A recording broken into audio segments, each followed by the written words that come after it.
Hi, I'm Cameron from Smooth Digital, and welcome to Tea with Tobi, the show where we ask and answer the questions playing on the minds of the care sector's business leaders. This episode is sponsored by the Access Group, and we're going to kick off the show, as always, with a few words from our Marketing Strategy Director, Tobi Ali Usman. Thank you, Cameron. So we've got a really interesting show for you today. We wanted to invite a care business leader to basically share their experience and also how they're overcoming the challenges during COVID-19.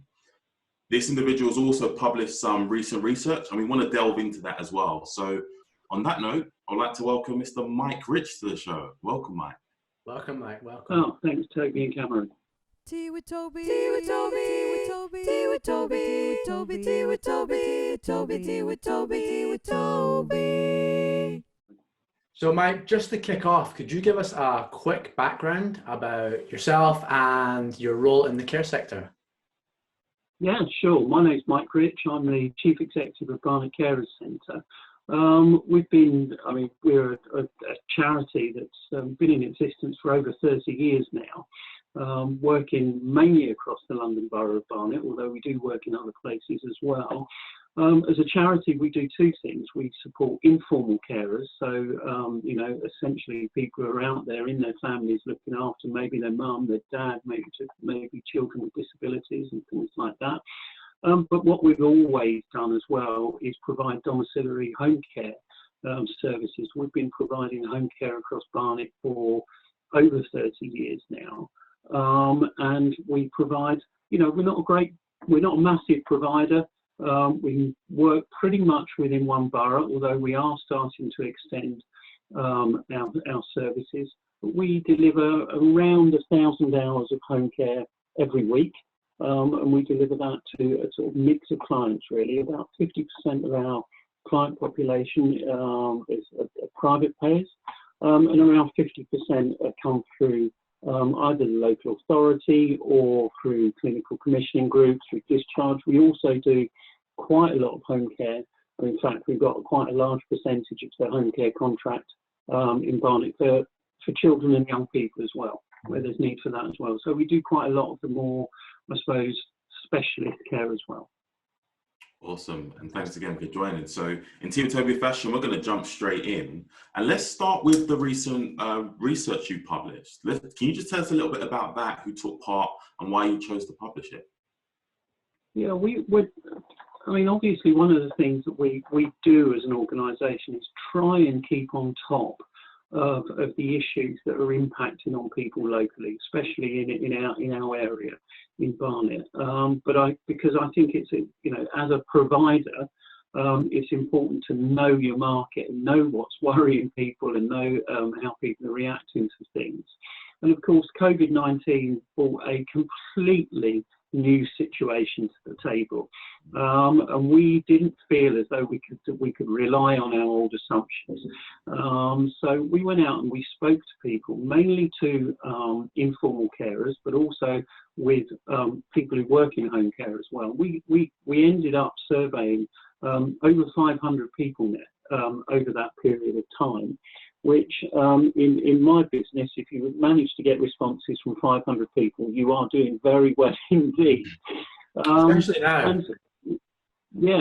Exactly, especially now. So, and we've got a lot of information from that. And I think one of the things that, there's a lot of, as you know, guys, from looking at it, there's a lot of information that we find anyway quite concerning, especially around finances, especially around how people feel about their mental health, especially around how they're worried about the people that they're caring for. And what we'll do, we'll put the full research in the links in the comments in the resource section. I've actually got it here, but I just wanted to pick up on a couple of points. So from the research, it was confirmed that results showed over 45% of carers surveyed that have got a level of concern for their mental health. Question is, how do you think that's going to affect their ability to do their job? And what do you think providers can do to support them? Well, I think there's a couple of things there. I think mental health, as we know, is coming up more and more as a massive issue for people.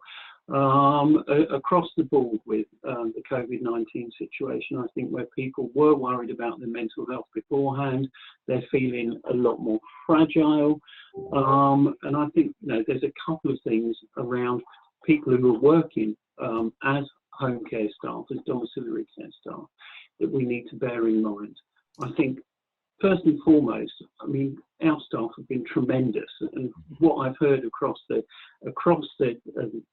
piece, as it were, is that home care staff have been getting up and getting out there every day, providing the services that were needed. So I think there's a tremendous amount of resilience there, and I think, you know, we can only applaud that. But I think we also have to be careful as well. I think people are fragile, they are worried about things, and there's a few things that they're particularly worried about. First off, they're putting themselves out on the line. They're going out every day at times when many other people have been told to stay at home and not get involved and not get near people. They're going out every day and doing that. And you know, that's putting themselves and their health on the line. The other thing that we need to be aware of is those people are not only just concerned for themselves, they're concerned about their families at home. And they're concerned about maybe they pick up a virus, not just from their clients maybe, but just through travel and doing all of the things that they have to do on a daily basis. And they're worried about bringing that back home to, you know, their children, their partner, maybe they look after people as well. So I think there's that issue as well. I think the third thing, and talking to our home care staff, is that they're really very concerned for the people they care for. They don't want to bring the virus into them. Now, in our job, as you know, working in home care, one of the things we're very clear about is the majority of people that we care for are vulnerable. They're fragile. They maybe have got fragile health. They may be very old. So you've got those sort of multiple issues that are concerning people. What we're doing as an organisation is really making sure we keep in touch with our staff on a regular basis, to call in, make sure they're okay, make sure they know they're one of a team, make sure they're not working just out there on their own. We're making sure that they've got the right PPE and feel protected, and that's really important as well. And we're making sure that if we can offer any extra training, we're doing that. We also have an occupational health. For instance, feeling very fragile, we've got a helpline number that they can call. We can give them access to counselling and things like that. So I think it's really important that actually as employers, we applaud the resilience of our staff, but bear in mind that resilience is not never ending, and we need to offer them support as well. Mm-hmm. Just on that point, Mike, all these processes you've got in place, the helpline, the daily calls, all that kind of stuff, was that in place before, or is this something you've had to quickly innovate on and get in place? No, well, look, I mean, our occupational health was in place before. That's something that we have in place for all of our employees. And I think, you know, we think that that's a really important part of creating a sustainable long-term business, is making sure that you support those employees and make sure, you know, it's things like that that keeps them with you, as opposed to going off elsewhere. The daily calls, I mean, we've had to replace what would often be, for instance, group meetings. We'd have our staff in for staff meetings, we'd do training, we'd update them on things, they'd be popping in and out of the office for different bits and pieces. Of course, that's just not possible now in many cases. So we're having to make sure that our managers and our care coordinators are in touch on a daily basis. I'll give you an example of this. So, for instance, you know, we have, you know, previously, and we still do now, we have teams of people caring for some individuals, for instance. What we make sure that we don't do now is we don't mix teams, we don't mix staff. So we're having to bring those things in, and it's really about trying to make those personal contacts, phoning people, make sure they can get hold of you at any time. Awesome. One of the other things I wanted to pick up on this research, so results also showed that over 40% of carers had a level of concern on the impact on their finances. Do you think there's anything providers can do to help address that concern for the carers? I think, you know, as a provider, you know, we try and do our very best to make sure that our staff get sufficient hours of work, that they have, you know, a reasonable income. I mean, as an organisation, we pay the London Living Wage rather than the minimum wage, and that can sometimes put us under pressure, especially if we're seeing sectors of our market shrink. So we're looking to fill as many hours as possible for the individuals. What we have done as well, and this was a little bit confusing at the beginning, we had some people who, because of, you know, the health of actually people at home and their own health, it was recommended that they were shielded. Now, right at the beginning of this process, shielded staff we were told that they could only have, you know, effectively statutory sick pay. And of course, that's a real problem. You may go from working 40 hours a week to all of a sudden being only entitled to £96 a week. If you're trying to run a family on that, that's a very difficult situation. But of course, things have changed. So, you know, we've actually furloughed, I think, 2 or 3 of our staff who would otherwise be, you know, because of the shielding thing. So there was that change, which is a really positive thing. But what we did was make sure that we were in touch with the HMRC and in touch with government and in touch with our HR advisors to make sure that if things changed, we were on it in a way that we could support our staff as much as we possibly can. So yeah, I think, and you know, the other thing also is to really ensure that staff know that they've got a future. Gives it, you know, home care, I think, has got a real future. I think the staff have got a future.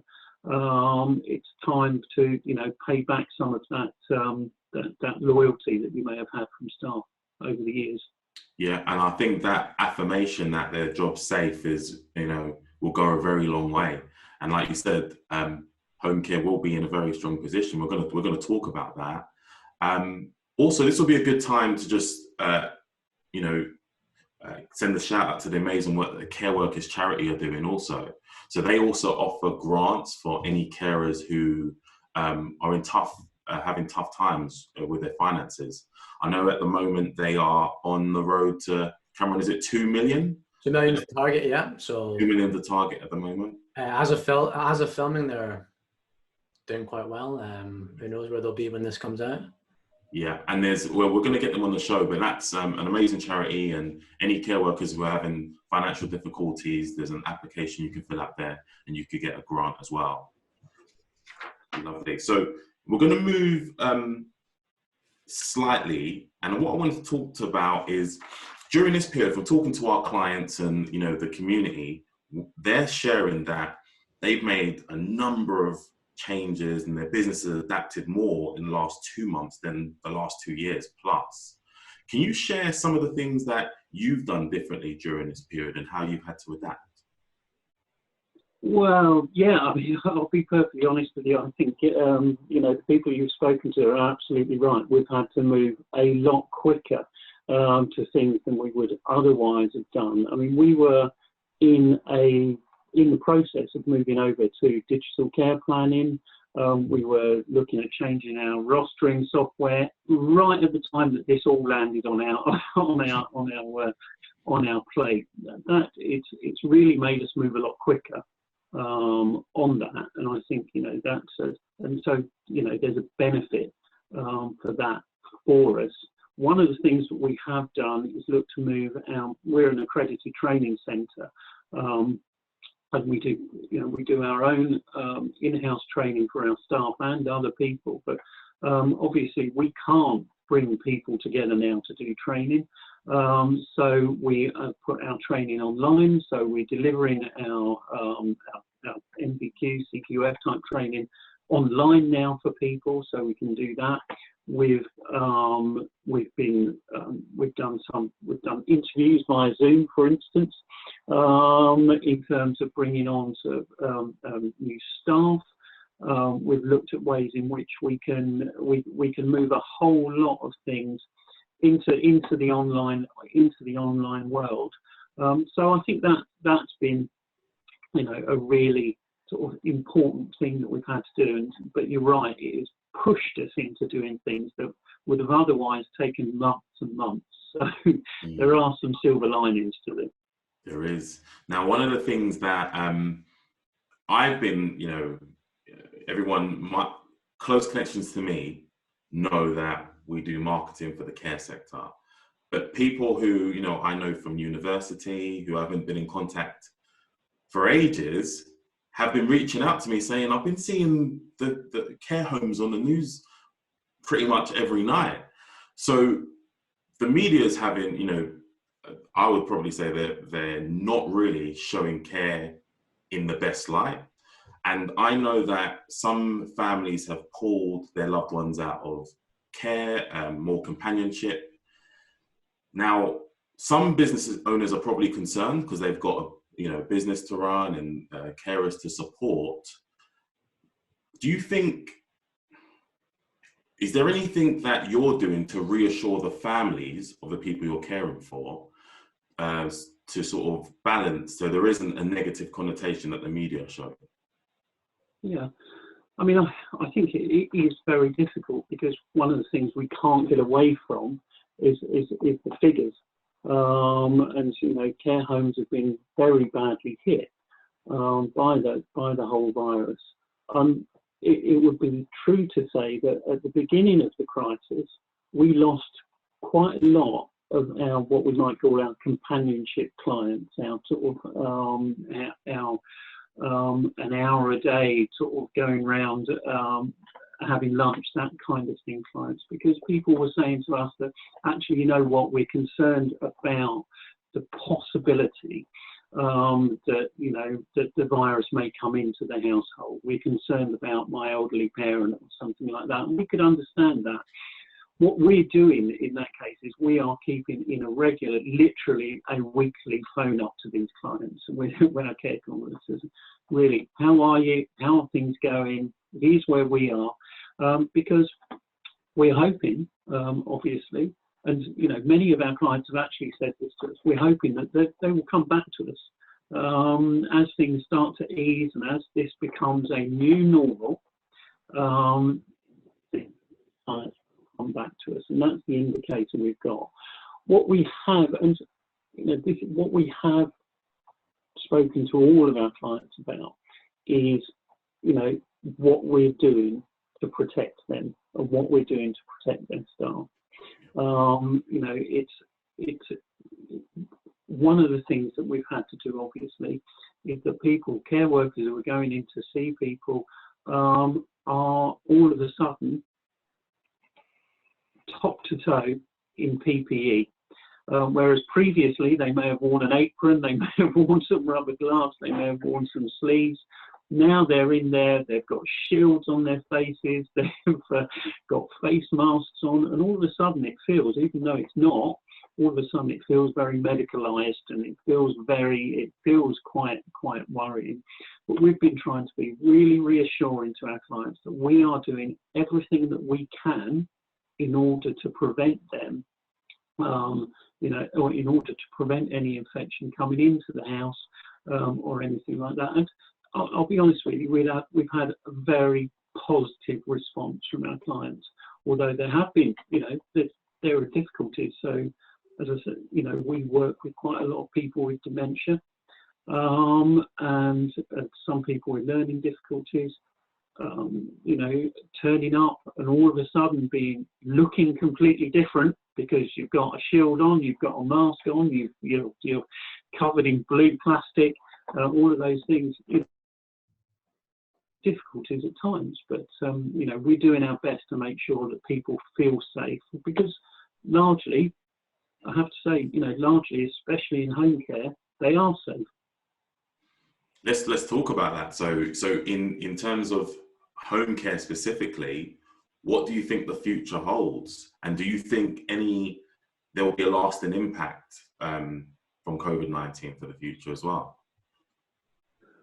Well, futurology is a very, very difficult thing, and probably what I say now will be proved wrong in 2 weeks' time. But I mean, my feeling is at the moment is that the future of home care is actually really positive. I think there is a large market out there for home care. We've already seen people come to us and say, you know what, we're withdrawing our elderly parents from their care home. We're bringing them home to our house, but we need support on that. We can't, we're working, we've got a whole range of things on, so we need support with that, and how can you help us? I think we're going to see a lot more of that. And I think, home care home care is all, for us, home care is all about fulfilling the wish of the client, certainly mainly let's face it, the elderly person. Many of those people want to stay either at home or with their families for as long as they possibly can. Home care enables that. And home care enables also, at the moment, if you're very careful and you follow all of the guidelines, home care enables that to be done in a safe way as well. So I actually think the future is going to be really positive for home care. I think also one of the great things about it is that, for many of us in the sector have been saying for years, actually, the people who work in this sector are key workers. They're resilient, they're essential, they make the world go round for lots of people every day, and they make the world a much better place for lots of people every day. I think actually society is starting to wake up to that. I think that can only be a really positive thing. And I think, one of our home care staff reported to me last week that they'd actually left their house. She said it was a little bit like one of those YouTube videos you see. Left their house to go to work. Our staff don't wear uniforms, but people knew what she was doing, and she said she got clapped into her car. And she said, that brought her to tears, but it also made her realise actually what she did was really very important. If that's changed, then that can only be a good thing. So just before we finish up, Mike, I've got one last question for you. So we've got quite a lot of startup businesses or people who've just been running their business for a couple of years in our audience. So if you could give them one piece of advice from a sort of well-established, successful business to people who have never dealt with this sort of pressure before, what would that piece of advice be? Well, I'd like to give two pieces of advice. I will allow that. I think first off, consider the mixed economy. One of the things that works well for us, and don't get me wrong, it has complications to it itself, but we have, as I said, 50% of our clients are private clients. They tend to be it's not what I have to say, they tend to be the easier clients, they tend to be the companionship and things like that. The other 50% are local authority clients, where there's more complex needs. It's all of those things. But what that's meant to us is that when one sector has been shrinking, the other one has maintained itself at a level and is actually increasing. We've gone through a number of occasions where we've said, you know what, it'd be really easy if we had all private companionship clients. It would be great because, we wouldn't have the complexities and things like this. At the moment, I'm glad that we never went down that route. So please think about the mixed economy. And for most local authorities, you don't have to be big as an agency to work with the local authority, and that would be part of that advice. The second thing is be adaptable and don't panic. There is no reason to panic at the moment. You do have to adapt. You do have to think about where you are. You do need to be flexible. But I think home care is going to come out of this much, much stronger. And if we can hold on now, it will be great in 6 months' time. Perfect. I think people will really appreciate that advice as well that you've given. So thanks very much for that.